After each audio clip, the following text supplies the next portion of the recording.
na tayo. Yan, lutuin muna natin tong gulay para pagpansit to, pagpansit.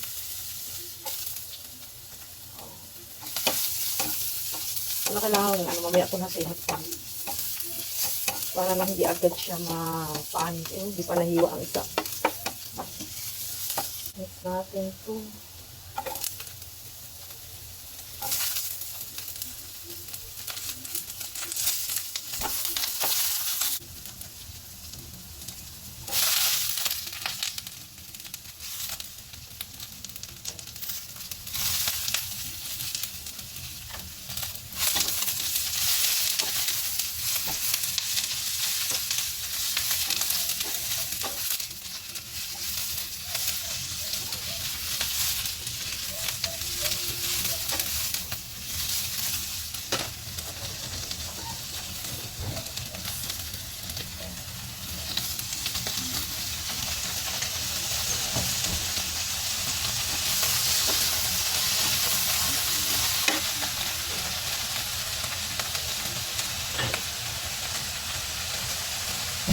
Napapalasa.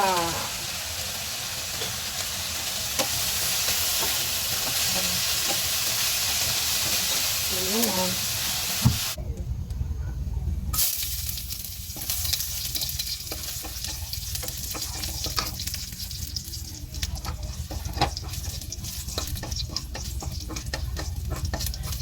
Ay, isa lang tayo sa pansit.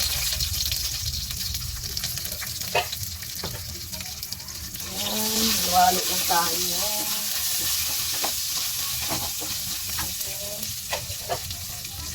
Meron pa yan.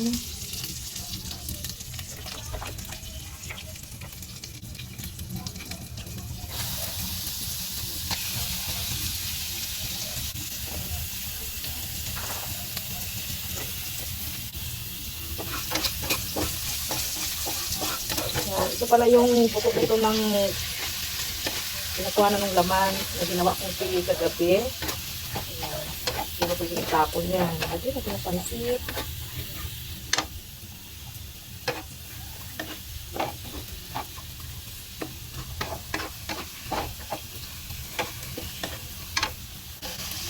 Isa lang. Sarap kaya yung buto-buto isahog sa mga pansit, gulay-gulay, ganyan. Iyon natin lang ito bago natin lagyan ng sabaw.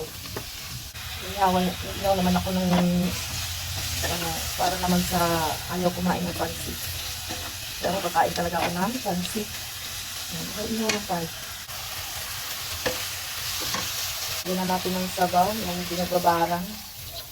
Hindi pang konti lang ata. Iyan natin. Iyan na yan. Hintay natin kumulo. Takpan muna natin para kumulo agad.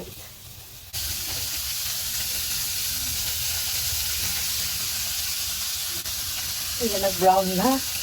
Hindi natin masyadong lutuin yan kasi mawala yung pagka-juicy. Basta mag-brown ang ganyan. I-check na natin. Ayun.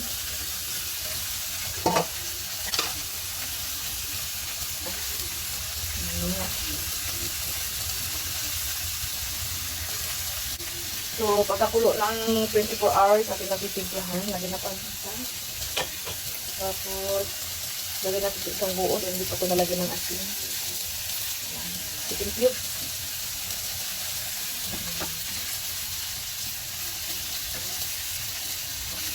Halo lang dyan sa matunaw. So, isunod na natin yung liki. Nabigay ni Ate Arlene. Shoutout kay Ate Arlene Tabudlo. Ayan. Lagay na natin. Galing Pangasinan. Ano lang ako nakakaluto ng ganito kasi ngayon lang din ako nakakita ng ganito. So, dagdag natin yung isa. Mukhang kulang. Hindi ko alam kung ganito ito pagluto ha. Parehas lang siguro yan ng pansit na ingredient. So, halo-halo lang tayo. Brown naman siya, brown. Ay, hindi siya puti. Hindi siya brown, puti. Hintay natin yan. Matuyot. Hanggang sa maluto.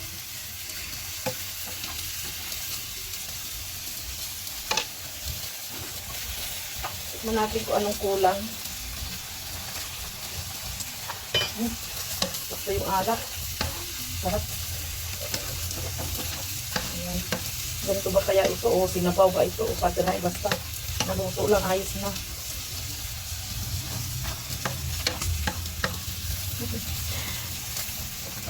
Ayan.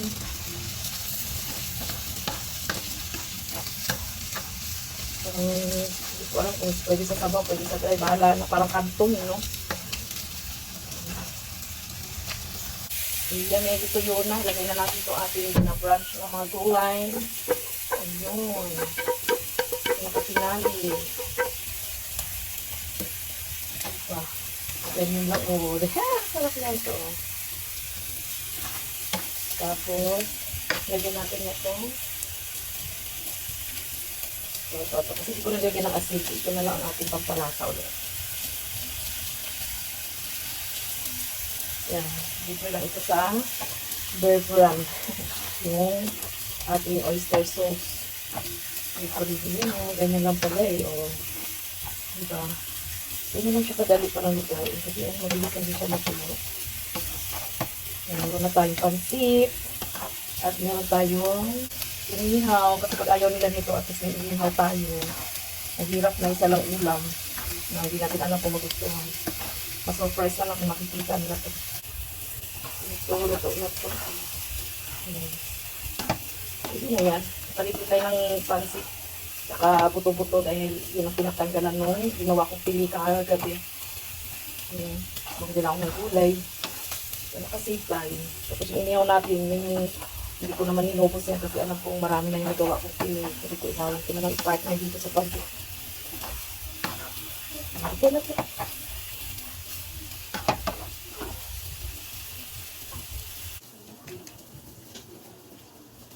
Wow.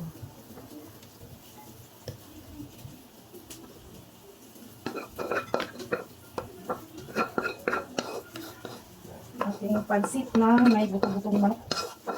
Buto ng manok.